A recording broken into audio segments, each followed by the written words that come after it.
Elkin Osorio, que es el director de promoción y prevención, el doctor José Fernando Valderrama, que es el subdirector de enfermedades transmisibles, el doctor Padilla, Julio Padilla, que es del equipo de la subdirección, y la doctora Alexandra, que es de la dirección de epidemiología del ministerio. Entonces, pues, la palabra es de ellos. La idea es que ustedes pregunten cuando consideren que tengan que preguntar.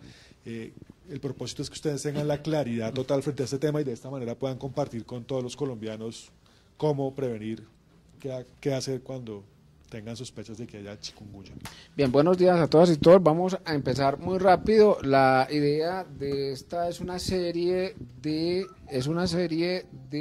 contactos que vamos a tener en diferentes instancias en todo el territorio nacional, con diferentes organizaciones, empezando obviamente con los medios de comunicación para que nos ayuden a generar un proceso de sensibilización social a toda la población colombiana, a las organizaciones, a las instituciones prestadoras de servicios de salud, a las familias, a las comunidades, sobre la inminencia del ingreso al territorio nacional, como está y viene sucediendo en toda Latinoamérica, de este nuevo virus con el que vamos a tener que aprender a convivir.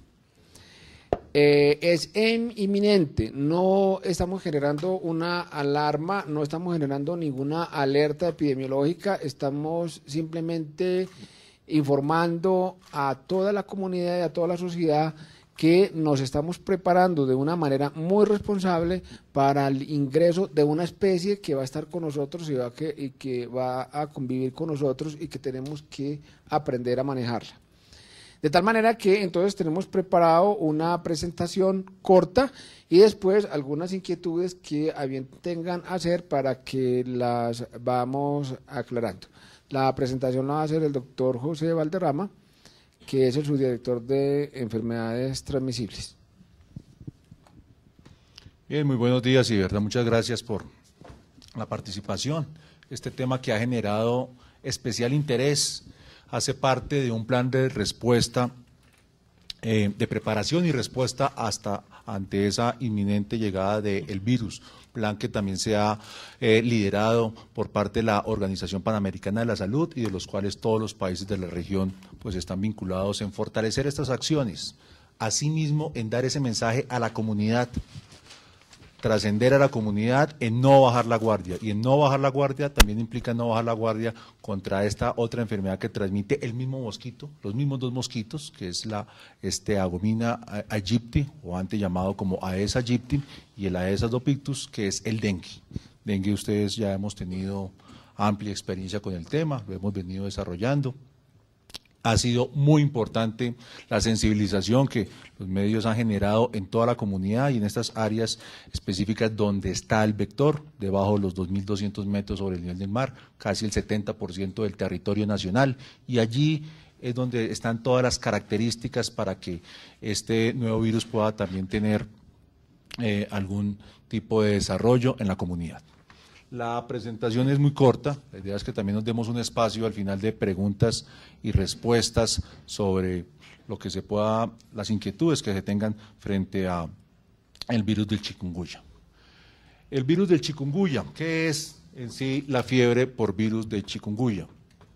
Es una enfermedad viral, se propaga emergente, se propaga por la picadura del anteriormente llamado Aedes aegypti, ahora Gomia aegypti, y el Aedes aegyptus, que son especies también transmisoras del dengue y de la fiebre amarilla. Es causada por un alfavirus que los primeros registros, vamos a ver, están en el viejo mundo, en África, y desde el 2013 la Organización Panamericana de la Salud identifica ya casos en la región de las Américas. La distribución del virus del chikungunya, principalmente en países de África, también se encuentra esta distribución en lo que son las islas del Océano Índico, en la región del Pacífico, incluyendo también algunos casos identificados en Australia, el sudeste asiático, todo lo que es India, Indonesia, Tailandia, y desde el 2013 aquí en la región de las Américas. Algo de la historia de este virus. En 1952 fue aislado en Tanzania y el origen de la palabra chikungunya proviene del idioma de Tanzania, de la lengua africana macondi, y quiere decir hombre encorvado, haciendo referencia a esa sintomatología que pueden presentar las personas que padecen del virus, en donde la afección articular y el dolor articular es una de sus características. Del 2004 al 2006 se registraron brotes en Kenia, se extendió por Comoros, algunas otras islas del Océano Índico. En 2006 se extendió a todo lo que es India, Malasia, Indonesia. En 2007 hubo un brote en la región sur de Italia. Posteriormente, en 2010, se continuó algunos brotes en la India, Singapur, Malasia, Indonesia, y tenemos actualmente el registro por la Organización Panamericana de la Salud que a finales de 2013 se registró en las islas del Caribe inglés. Actualmente tenemos notificación de casos importados en Estados Unidos y en algunos países de la región. A semana, con la última información de la Organización Panamericana de la Salud, a semana epidemiológica 27, tenemos registros de casos en Estados Unidos, en México, en Panamá, en Perú 2 casos importados, en Venezuela 17 casos importados, en Brasil 2 casos en Chile y en el Caribe no latino, en Barbados y en las Islas Caimán. Ese es el panorama epidemiológico en la región. ¿Esto qué nos orienta? A adelantar todas las acciones de preparación ante el inminente ingreso del virus aquí en la región. Tenemos ya países vecinos que han tenido casos autóctonos. Tenemos los vectores y tenemos la población susceptible. El virus del chikungunya solo tiene un serotipo, no es como el virus del dengue que tiene 4 serotipos y que puede reincidir en la infección a las personas. El virus ocasionaría una primera infección, pero por la cantidad de susceptibles, alrededor de 22 millones de personas que tiene el país en territorios donde está circulando el vector, podrían estar susceptibles a la infección por el virus. ¿Qué se ha definido en cuanto a las acciones de preparación?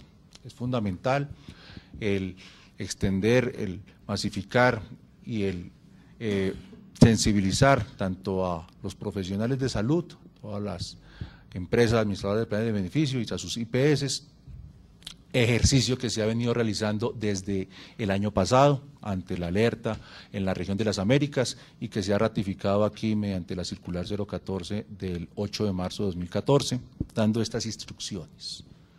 Caso sospechoso, paciente que presenta fiebre, la sintomatología es muy similar a la sintomatología del paciente con dengue, es un cuadro febril, 38.5 grados, pero que también se acompaña por unas características particulares. Si el virus del dengue se conocía como esa fiebre quebrantahuesos, este virus da una sintomatología articular aún más específica.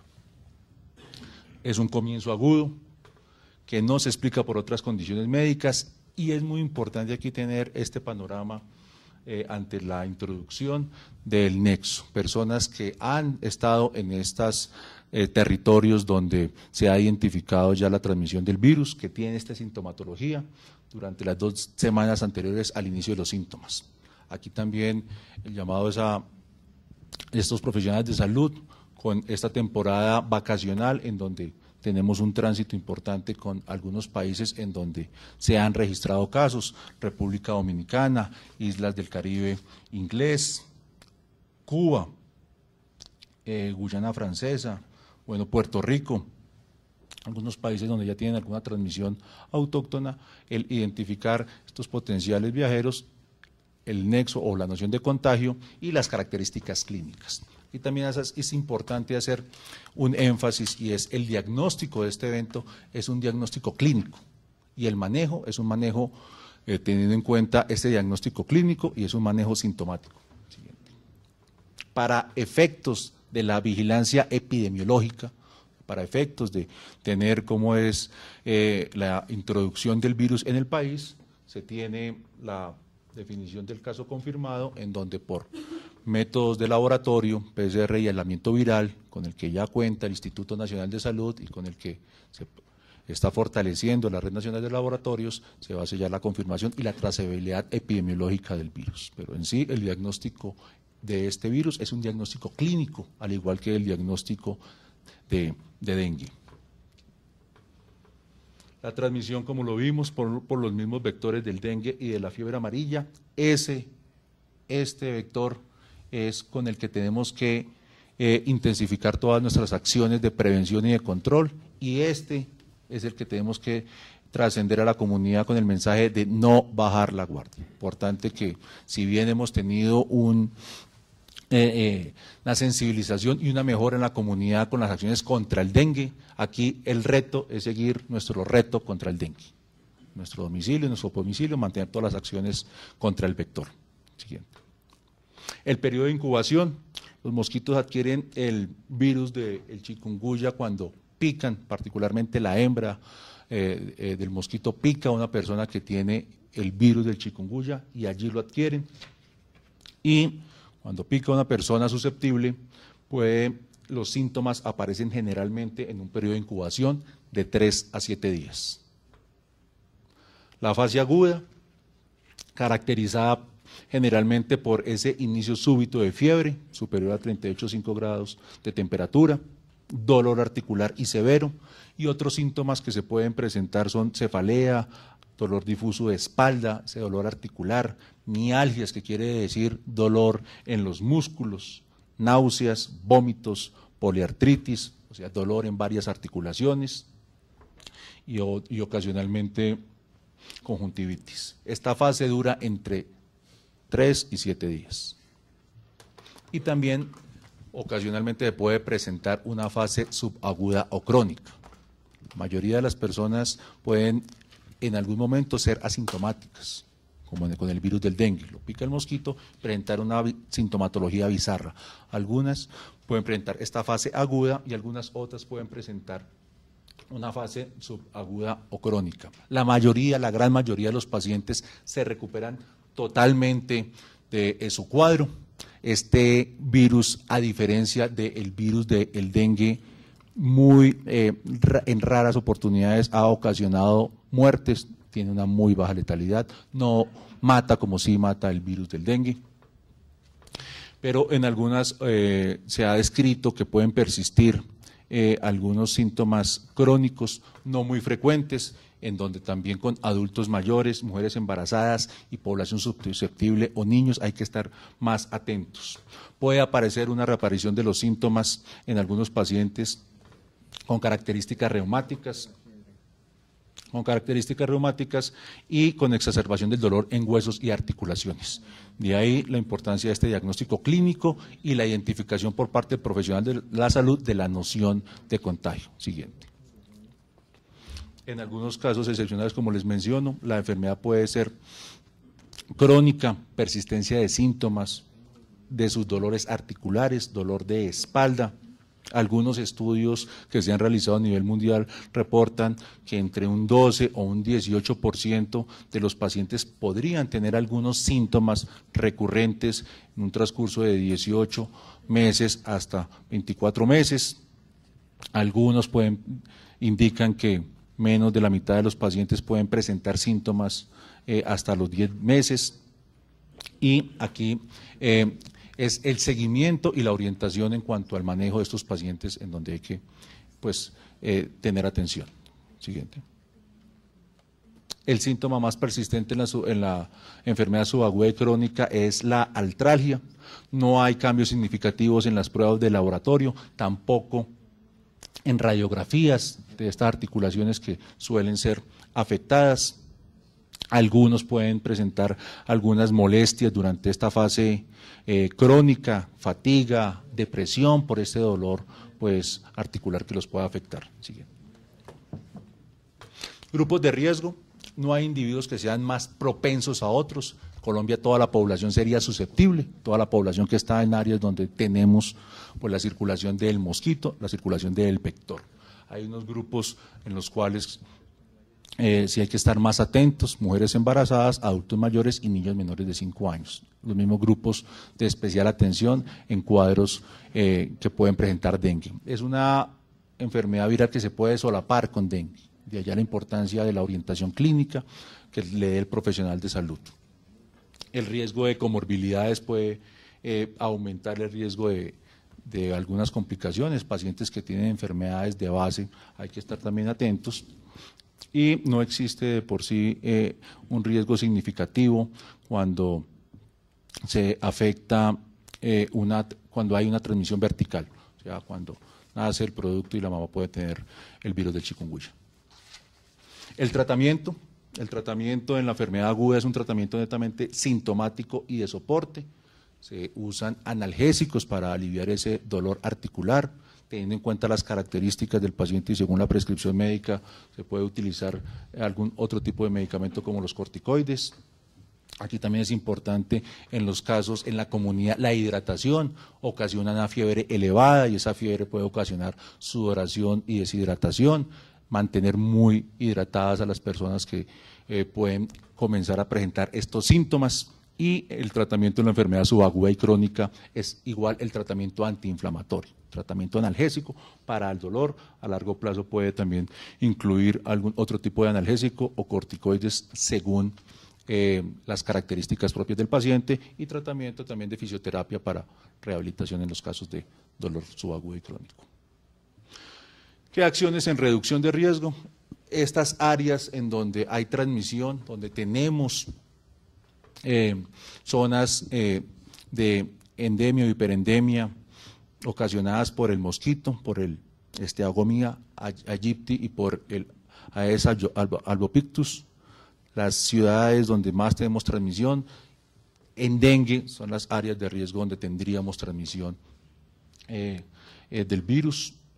Importante aquí también la protección personal frente al vector, estas medidas propias que podemos nosotros adquirir son las mismas contra el dengue, usar la ropa que cubra la máxima superficie de piel posible, usar repelente en estas áreas o en estas zonas expuestas y en las personas que estén sintomáticas, que estén en reposo, niños, ancianos o demás, que estén en sus domicilios, utilizar mosquiteros para evitar la transmisión o la picadura de estos mosquitos. Asimismo, aquí el mensaje fundamental y que queremos trascender a toda la comunidad es no bajar la guardia contra el vector.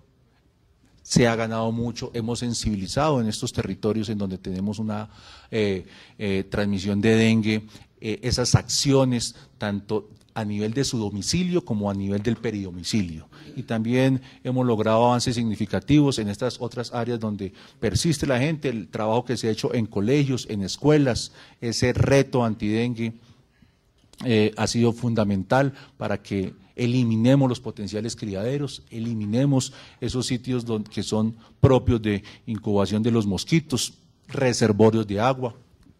Hay un punto importante también que es, tenemos un 70% de probabilidad de consolidación del fenómeno del niño y con la Unidad Nacional de Gestión del Riesgo a nivel nacional y otros sectores hemos adelantado todas estas acciones de preparación en donde este tema de trascender, de tener un almacenamiento adecuado de agua en nuestros hogares.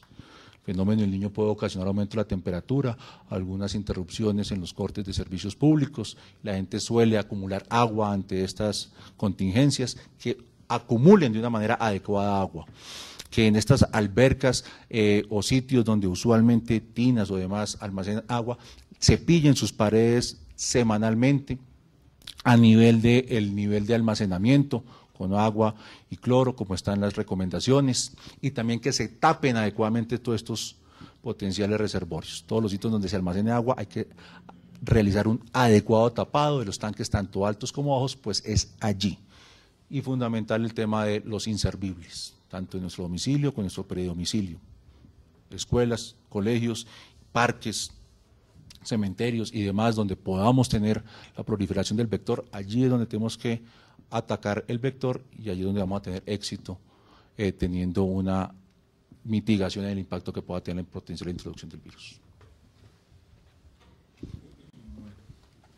Bien, entonces en resumidas, de un resumen bastante rápido de lo que es los contenidos de los diferentes informes que a la fecha tenemos en el Ministerio de lo que está pasando en otros países, de los planes de contingencia, de lo que la Organización Panamericana de la Salud desde 2011 viene presentando como lineamiento para las Américas de la vigilancia y la intervención frente a la incorporación en esta región del mundo del virus del chikungunya.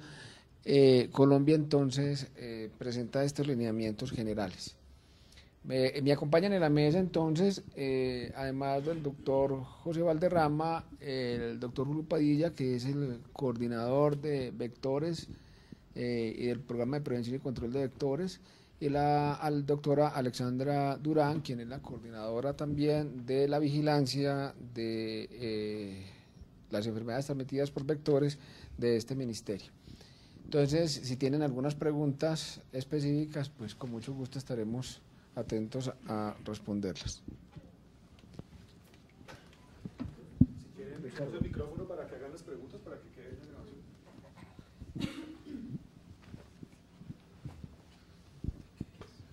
Catalina Ortiz de Blue Radio. ¿Tienen confirmados algunos casos en Colombia? Si no, ¿en qué zonas específicas también se están llevando a cabo como todas estas alertas, la prevención y por qué estas zonas? No, hasta el momento no tenemos ningún caso confirmado. Mediante el sistema de vigilancia, nosotros tenemos sujetos a vigilancia las enfermedades que tienen sintomatología semejante a chikungunya, como es el caso de dengue, y a partir de ahí podemos tener información sobre una posible introducción. Además, como los decía el doctor Elkin Osorio, estamos haciendo un plan para fortalecer la parte diagnóstica y poder identificar el ingreso del virus al país. Hasta el momento no tenemos casos ni sospechosos ni confirmados. ¿Y qué zonas, digamos, serían las más vulnerables? Bueno, estamos priorizando el país con unas zonas de riesgo que son los puntos de entrada y las zonas en donde tenemos intercambio comercial y turístico con las Antillas mayores y menores. Entonces, eso lo estamos estableciendo perfectamente en un plan que hoy terminaremos para poderlo dar a conocer, pero principalmente zonas que tengan intercambio comercial con los países en donde ya tenemos casos y zonas de frontera. Los departamentos que tienen puntos de entrada, que tienen zonas de frontera, o sea, son las costas colombianas, pero en la costa pacífica estaría principalmente Cali, ya que es la ciudad de mayor intercambio comercial y turístico. En el oriente colombiano, pues estaría toda la frontera con Venezuela, Cúcuta, Bucaramanga, Arauca. En la zona de frontera colombo, peruano-brasilera con Leticia, Bogotá indudablemente y la costa atlántica de Colombia y ciudades grandes como por ejemplo Medellín. Buenos días, Daniel Hernández de RCN La Radio. Esta enfermedad de la que ustedes hablaban, pues como se habla de molestias articulares, en caso de no ser tratada puede generar secuelas motrices en la persona que la sufre o llega, se cura y no hay ninguna secuela secundaria. Bien, rápidamente. Es una enfermedad que se caracteriza por una fase aguda. La mayoría de los pacientes, algunos pueden ser asintomáticos, otros presentan estas características en su sintomatología aguda, el dolor articular. Generalmente resuelve, antiinflamatorios y con las molestias para el dolor resuelve. En muy excepcionales ocasiones, unos porcentajes entre el 10 y un 18% pueden persistir de manera subaguda algunas molestias articulares. Pero en general es una enfermedad que es limitada, características febriles, dolor articular, que resuelven al cabo de esos pocos días. Bien, lo que nos han contado los otros países, principalmente de Asia y del África, es que realmente cuando llega se expande rápidamente, no genera mortalidad, no causa muertos, mejor dicho, por lo menos no de manera tan importante como el dengue, pero lo que sí causa son síntomas bastante más severos que los que siente una persona con el dengue. Eso es lo que le ha llamado precisamente ese nombre del hombre que se dobla, o más bien la enfermedad que dobla por el dolor, dado que genera esas sintomatologías musculares y articulares tan severas. Y eso es lo que seguramente va a impactar en la utilización de los servicios, y ahí es donde pues nos estamos haciendo la preparación con los servicios, porque aunque genera esos síntomas tan intensos, pues realmente el manejo es principalmente ambulatorio. Acá, Pedro Basto de Colprensa. Mi pregunta es un poco orientada, digamos, al tratamiento. ¿Cómo ustedes preparan al sistema de salud colombiano para el tratamiento de la enfermedad? Bueno, hay dos respuestas, y quiero pues separar una que ya hemos hablado de los servicios de salud, y otra muy importante es, bueno, ¿y qué realmente hay para hacer con respecto a la identificación cuando llega a un territorio?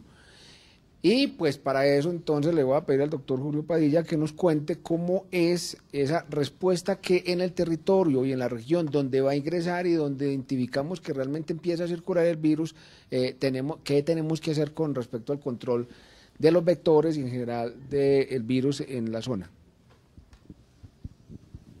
Sí, lo fundamental en estos casos, cuando es un evento emergente como el virus de chikungunya, es que además de la complejidad y la dificultad que tenemos en este momento con otro tipo de patologías prevalentes infecciosas en nuestro medio, como el dengue, la leptospirosis, etcétera, otro tipo de patologías que igualmente tienen una alta frecuencia en nuestro medio, el chikungunya llegaría prácticamente a reforzar ese paquete de agentes etiológicos que nos dificultan mucho más el problema desde el punto de vista del diagnóstico diferencial.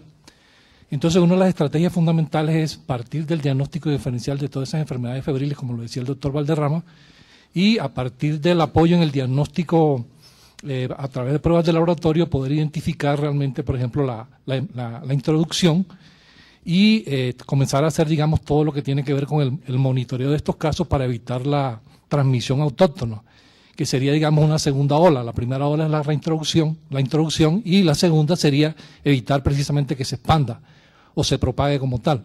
Entonces, en la medida en que se identifica, pues lógicamente que hay que hacer una serie de medidas relacionadas no solamente con la persona que tiene la enfermedad, sino también lógicamente con el vector, que es, digamos, el principal agente transmisor.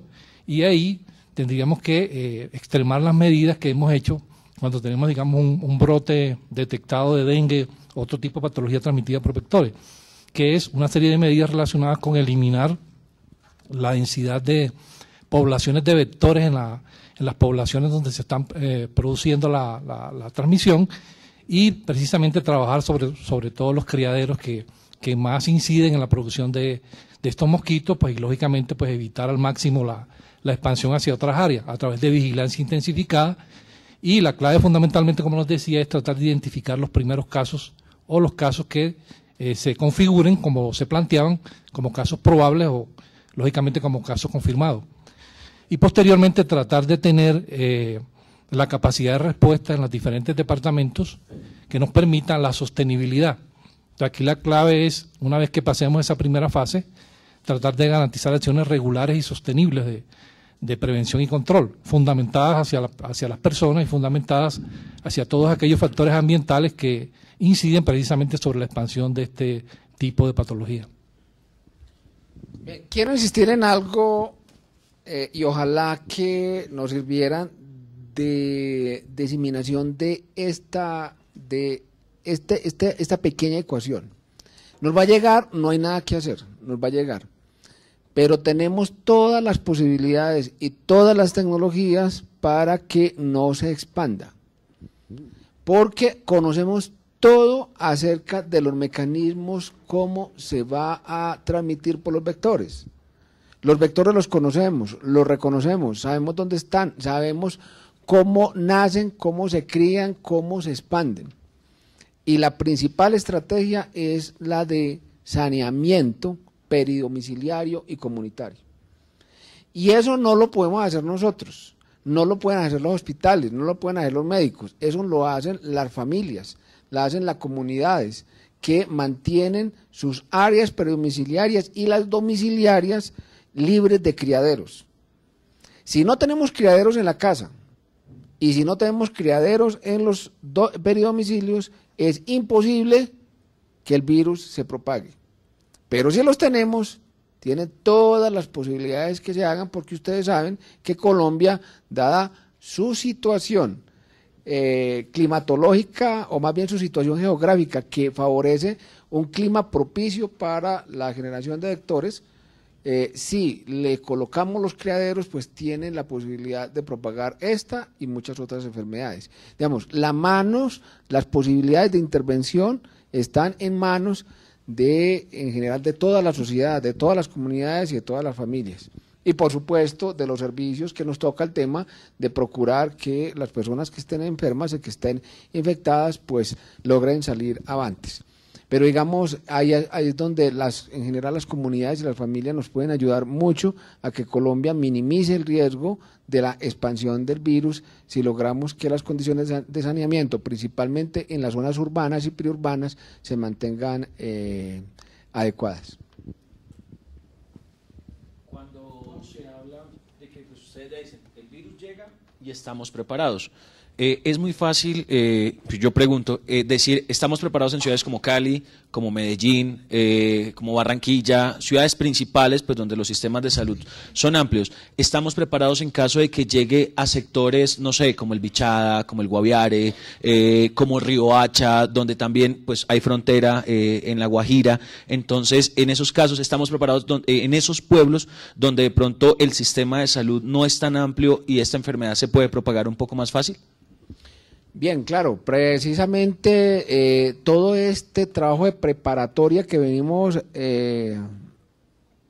haciendo desde que nos genera esta alerta desde 2011, y principalmente donde empieza ya a evidenciarse en esta región y en las islas que ya habíamos informado antes, de que realmente había circulación ya en la región y que estaba pues disparando casos para varios países, ya genera una concreción en la preparatoria. Podemos decir entonces que ya todas estas informaciones, ya que los servicios de salud están informados, están preparados todos absolutamente en toda la región colombiana, ajustes con relación a la red de laboratorios que nos va a acompañar en este proceso de monitoreo y vigilancia, y obviamente a los equipos de respuesta que tenemos en las diferentes regiones están listos y preparados. Sin embargo, nuevamente, el hecho de que estemos listos y preparados desde los servicios implica que desde insisto en lo que acabamos de decir, en lo que las comunidades, en lo que las alcaldías, las gobernaciones, las juntas comunales, las mismas familias nos procuren tratar de mantener controlados los posibles criaderos para minimizar la expansión de la transmisión del virus. Esa, digamos, es lo que ustedes nos pueden ayudar mucho en generar esta información, para que nuevamente recordarles en lo que muchas veces les hemos dicho, es muy importante mantener el control de los vectores y de los criaderos, sobre todo en las zonas urbanas y periurbanas, para evitar que el virus se nos expanda. Ustedes hablaban de enfermedades base donde ya se puede complicar el virus. ¿En qué casos pues, se debe tener cuidado y puede resultar mortal? Bien, el virus de por sí no ocasiona una letalidad, son muy raras las complicaciones, la severidad y la letalidad descritas son mínimas. Sin embargo, hay unas poblaciones susceptibles o a riesgo, que son iguales a las que se manejan con el virus del dengue, en las cuales hay que estar atentos. Menores de 5 años, la fiebre alta y la posibilidad de deshidratación puede ocasionar algún tipo de complicación. Hay que estar atentos. Igual panorama en población adulta mayor, mayores de 60 años, tienen también estas características. Cuadros febriles que tienen alguna comorbilidad, como es enfermedad coronaria, algún evento cardiovascular o enfermedad pulmonar, pueden tener algún aumento de los síntomas con su patología de base y puede ocasionar esto. Asimismo con mujeres embarazadas. Igual, hay que estar muy atentos a las acciones de prevención, a la identificación temprana de síntomas y a la consulta oportuna, teniendo en cuenta por las características que lleguen a presentar. Y en el marco también de la de la pregunta anterior, la preparación nos la ha dado durante todos estos años el conocimiento de ese enemigo que es el mosquito. Nosotros conocemos cuáles son las características y los hábitos del mosquito. El mosquito es un mosquito que le gusta estar en ciudades grandes, le gusta estar en zonas urbanas, le gusta el agua limpia. No hay altas densidades, por ejemplo, en la región de la Orinoquía, en regiones rurales dispersas, no hay esas características de transmisión de este mosquito allá. Hemos podido identificar cuáles son las características de ese mosquito en estas áreas en donde le gusta estar, grandes ciudades, ciudades que tienen estas acumulaciones o estos reservorios, particularmente hay 56 municipios que tienen la mayor carga de dengue y es donde principalmente está el mosquito y allí es donde hay que continuar intensificando acciones con la comunidad.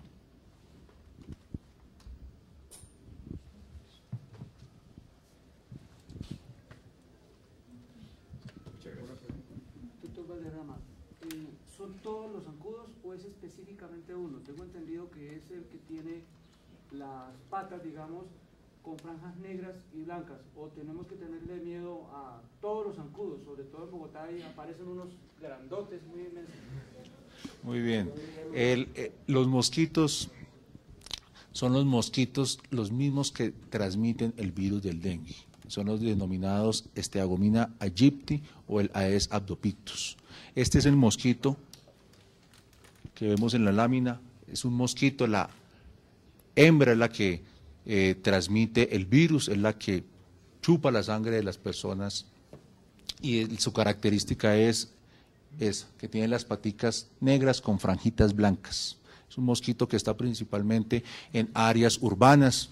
Los 10 principales municipios que tienen dengue en el país, los que mencionó la doctora Alexandra: Cali, Bucaramanga, Cúcuta, Neiva, Ibagué, Barranquilla, Medellín, Santa Marta y las zonas metropolitanas de estos territorios. Allí es donde se encuentra principalmente el mosquito y ese es nuestro objetivo. Bueno, pero Bogotá no, ¿no? Ni las que están por encima de 1800 metros de altura no van a tener problema.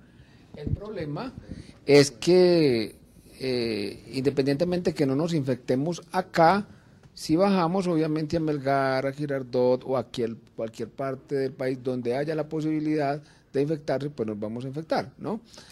No estamos generando una alarma para que la gente no transite, ni mucho menos, ¿no? Ni mucho menos. Lo que estamos es precisamente alertando, diciendo, precisamente allá donde se ha transmitido el dengue, precisamente allá donde saben la gente que los pican esos mosquitos, no al que pican en las zonas frías, pero allá donde sí pican y transmiten el dengue, es allá donde vamos a tener la posibilidad de infectarlos. Y es precisamente allá donde hay que enfatizar todas las medidas de control y de vigilancia, que es la que estamos en este instante principalmente monitoreando. Y para complementar un poco, los hábitos de picadura del mosquito es diurno, pica de día, a diferencia de otro tipo de mosquitos como el de la malaria, ¿no? Entonces aquí el mosquito generalmente vive en la casa, está, digamos, durante el día en los cuartos, detrás de las camas, en las cortinas, etcétera, y uno no siente cuándo le pica, pero fundamentalmente el hábito de ello es diurno y vive con la gente, vive ahí cerca de la vivienda, casi que no vuela más de 100 metros, digamos, porque todo el tiempo tiene su alimento ahí, entonces no se mueve sino cuando tiene el alimento fijo, y de ahí la importancia de hacer todas las acciones de protección personal.